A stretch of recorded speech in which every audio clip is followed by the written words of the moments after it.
Excuse me. Bug off. I'll get to you later. Hey, everybody. Did you hear that? Big Raymond, for no reason, just called me. It's not like I called him fat. It's not like I said his mother's smells like egg salad.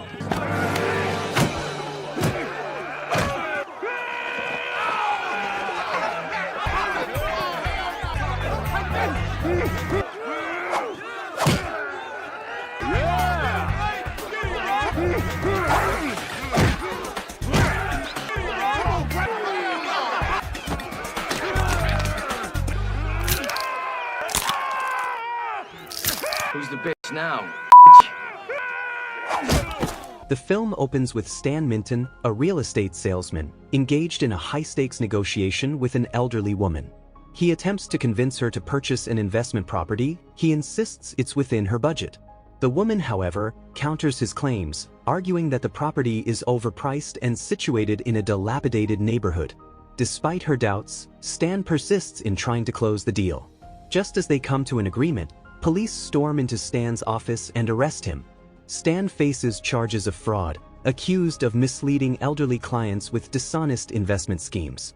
He is brought to trial where his lawyer, Mal, declines Stan's suggestion to bribe the judge, leading Stan to dismiss him. In a state of desperation, Stan hires a corrupt attorney named Popper. Popper manages to negotiate a lighter sentence, reducing Stan's punishment to 3 years in prison with an additional 6 months suspended. He advises Stan to flee the country, but Stan refuses, as all his assets are frozen and he is unwilling to leave them behind. Meanwhile, Stan's wife, Mindy, urges him to consider starting a family. Stan dismisses the idea, believing that having children would be too much of a burden. Hurt by his lack of interest, Mindy decides to leave him. Feeling overwhelmed by his unraveling life, Stan visits a bar and pays a former inmate to share insights about prison life. The man describes prison as a harsh place filled with harassment and violence, often overlooked by guards. Determined not to become a victim, Stan begins preparing for incarceration. He tries to bulk up with steroid injections, but sees little improvement. He joins a local karate dojo for self-defense training but grows frustrated with the repetitive drills. In a moment of anger, he challenges a fellow student to a fight and is quickly overpowered.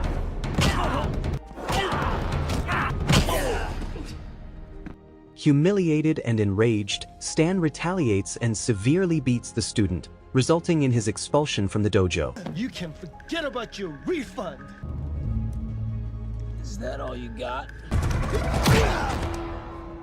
Outside, he encounters an elderly man who demonstrates incredible strength by breaking a stone wall with ease.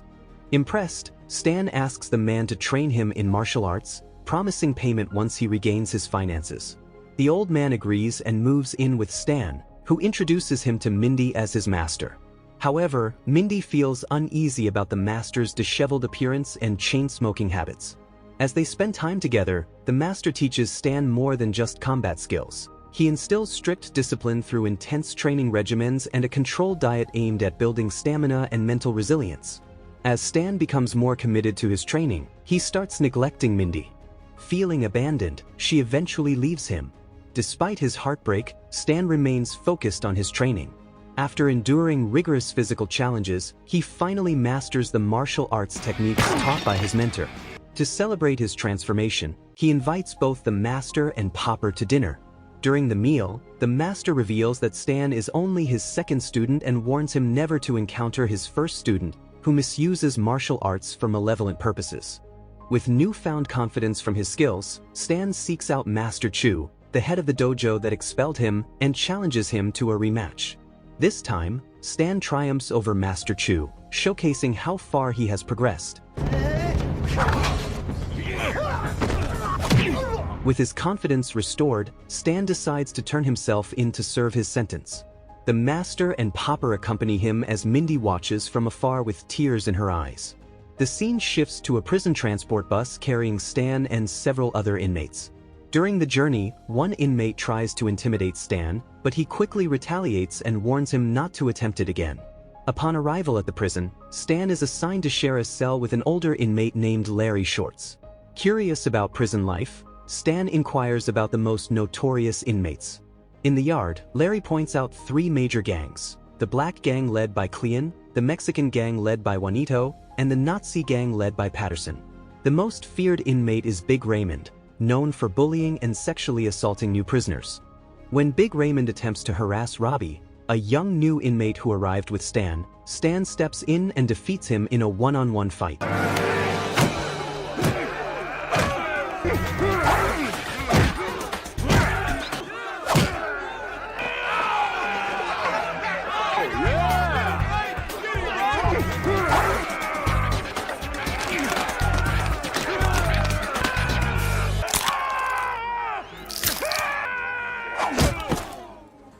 Oh, my cracker! Don't use that word around me. It's ugly and racist. Them niggas are gonna tear you. Oh! Get him!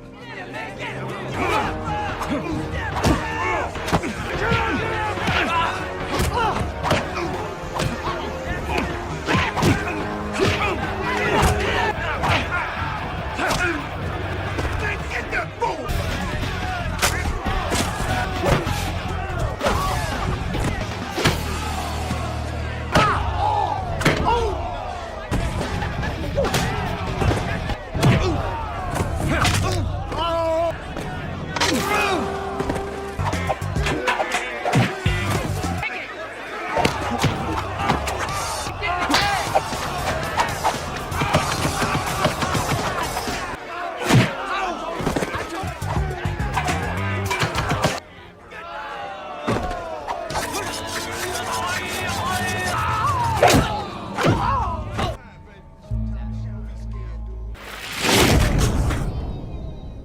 Cleon, if you want to fight me, you're gonna have to fight me.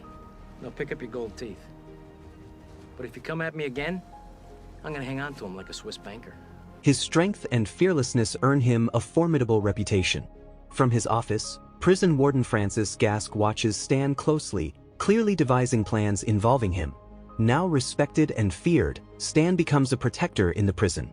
Robbie approaches him with gratitude for saving him. Stan, anticipating further conflict, begins crafting improvised weapons for defense. Eventually, he's summoned to Warden Gask's office, where the warden offers him cigars and whiskey. Gask reveals his intention to convert the prison land into a lucrative real estate development, given its prime location.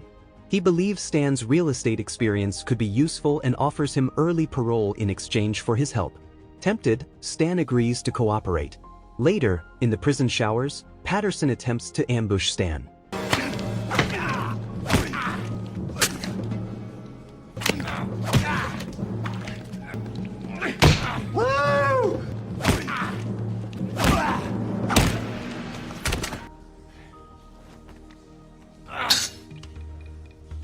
Look what I made.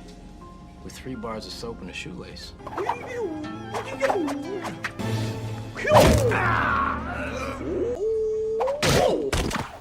From then on, he begins observing prison dynamics more carefully, noting the daily fights and unrest among the inmates. While reviewing real estate paperwork in Gask's office, Stan meets Dang, Gask's partner in the land deal. From a tattoo, Stan realizes that Dang is part of the mafia. He confronts Gask, pointing out that the contract favors Dang and that the deal is unfair. Dang sees Stan as a threat to his profits and marks him for retaliation. Stan later calls Popper to ask whether Mindy has filed for divorce. Popper informs him that she hasn't. Not long after, Popper is assaulted by Dang's men for helping Stan. Meanwhile, Stan, longing for Mindy, sends her a letter. She has returned home and is now living with the master. Months pass, and Stan becomes more integrated into prison life. Recognized as a leader, he decides to bring positive change to the prison. He gathers the inmates, confiscates items used for violence, and encourages them to engage in productive and communal activities. He bans bullying and even helps Big Raymond find companionship, hoping it will curb his aggressive behavior. During a meal in the cafeteria, Robbie and his friends approach Stan and ask to join his group, inspired by his message of unity.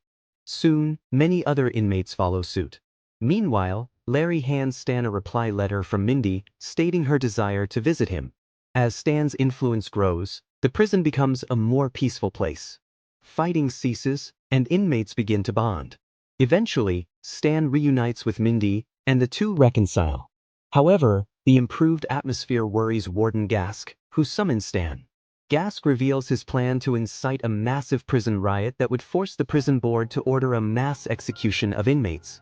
This chaos would make way for Gask to proceed with his real estate project. But Stan's efforts have disrupted the plan. Gask threatens Stan, telling him to reignite the violence or risk being killed by Dang. After careful thought, Stan reluctantly agrees to follow Gask's orders. Knowing the prison board will soon arrive for inspection, he warns Larry to stay in his cell for safety. But Larry, sensing something is wrong, alerts the other inmates and they secretly organize a plan. On inspection day, guards prepare for chaos, unaware of the inmates' true intentions. Stan, meanwhile, is being processed for early parole. At the last moment, he has a change of heart and rushes to prevent the impending disaster. Just as he runs to the yard, Dang confronts him. A fierce battle ensues. Like what?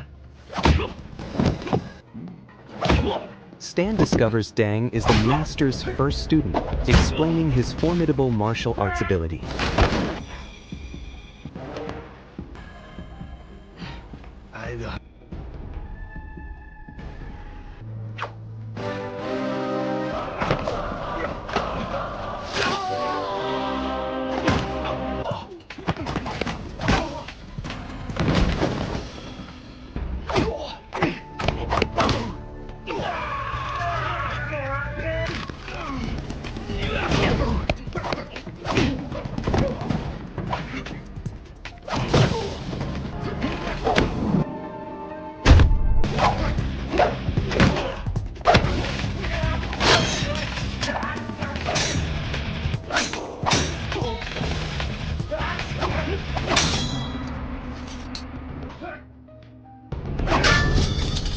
I don't know if the master prepared you for this.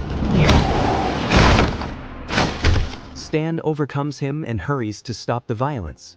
He tries to warn the inmates, but the guards block him. Back in the yard, instead of rioting, the inmates execute their plan. They begin dancing together. This unexpected behavior confuses the guards, who hesitate to act since dancing doesn't count as violence. Furious, Gask grabs a guard's gun and starts shooting in front of the prison board. Just as Gask prepares to shoot Stan, Mindy and the master arrive. They had sneaked into the prison and learned about the situation. Mindy intervenes and saves Stan. 3 years later, Stan is finally released under the new prison warden's supervision. Gask, now a prisoner himself, is shown under the control of Big Raymond. Popper, too, has ended up in prison. Stan is picked up by Mindy, the master, and their child, Mindy Jr., as the film concludes. Thanks for watching. If you are new, don't forget to subscribe for more of these recaps. Until next time, have a nice day.